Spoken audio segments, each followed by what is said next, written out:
Pak orë pas shoqërimit Emiliano Shullazit i është komunikuar urdhër aresti, ndërsa bashkë me të janë arrestuar dhe kushëriri i tij Blerim Shullazi, si dhe shoku Gilmano Dani.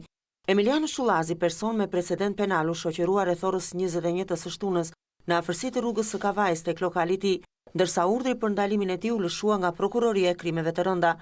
Gilmano Dani u ndalua rreth një orë më vonë te Drejtoria e Policisë së Tiranës, ku shkoi për t'u interesuar për Emiliano Shullazin, ndërsa Blerim Shullazi u ndalua rreth orës 3 në Krujë në banesën e tij, ku policia i gjeti dhe i sekuestroi rreth 3 kg kanabis dhe një sasi të konsiderueshme fishekësh. Zyrtarisht nga policia e Tiranës bëhet me dije se ndaj të arrestuarve rëndojnë akuzat e shtrëngimit me anë të kanosjes ose dhunës për dhënien e pasurisë, shkatrimi pronës me eksploziv, prodhim dhe mbajtje pa leje të armëve luftarake dhe municionit dhe grupi strukturuar kriminal. Ndalimi këtyre shtetasve është bërë sepse në bashkëpunim me njëri tjetrin dhe me persona të tjerë, në kohë dhe qytete të ndryshme, kanë shtrënguar nëpërmjet kanosjes për dhënien e pasurisë në mënyrë të padrejtë biznesmen të ndryshëm. Prokuroria e Krimeve të Rënda lëshoi urdhrin e ndalimit ndaj Emiliano Shullazit dhe 2 bashkëpunëtorëve të tij për veprën penale të shkatrimit të pronës me eksploziv ndaj shtetasit me iniciale AZ, me qëllim kanosjen e tij për fitimin e pasurisë në mënyrë të padrejtë. Burimet thonë se biznesmeni me iniciale AZ merret me firmë ndërtimi dhe zotron një kompleks vilash në Tiranë. Mbi të rëndojnë dhe akuzat e trafikimit të lëndëve narkotike në Itali, ku rezulton i dënuar me 18 vite heqelirie.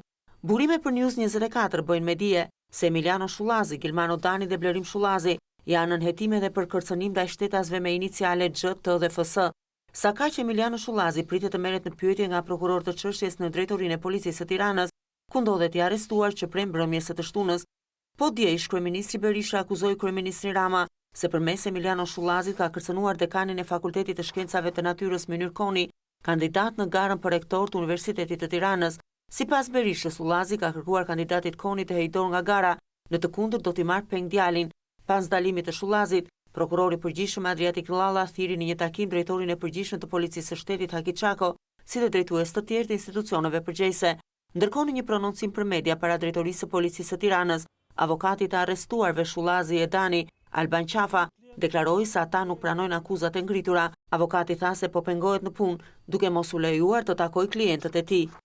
Kemi kërkuar konform të agrave që në njeh kodi procedurës penale të marrim kontakt me personat e ndaluar, si dhe na vijë një dispozicion një kodër procedurale verbale ndalimit të tyre.